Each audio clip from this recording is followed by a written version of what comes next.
as one of the Apollo engineers. I mean, he was part of the whole. He was part of those that came to the South Bay.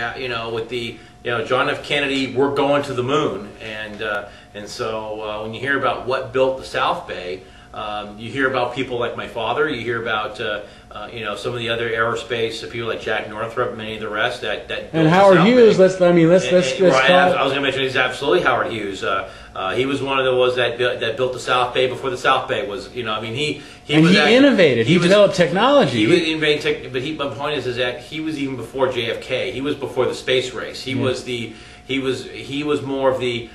He is not. I would credit him with being one of those. Is that the reason why Long Beach is Long Beach? Absolutely. And Playa del Rey. Right, and everything else. Exactly. Exactly. So yeah.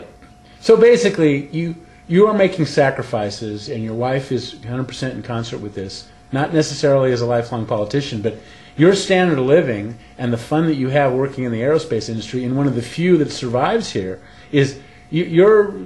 I wouldn't say you're necessarily falling on your sword, but I know you're having. I'm having to take a pay cut to do this if I win, and the reason why I'm willing to do it is because I have to decide if it's more important to do that temporarily, to get up to Sacramento, make the changes, make the hardcore fixes that need to be fixed, or at least fight for them and hold other politicians accountable for either agreeing with those or showing me why those reforms can't be made. Well, to use a Navy analogy, the ship is sinking. The ship is sinking, absolutely. And you guys are out in the middle of the ocean. And you have to decide how valuable you think the ship is. And I guess if there's a flaw of mine, the flaw of mine is saying California is too important to let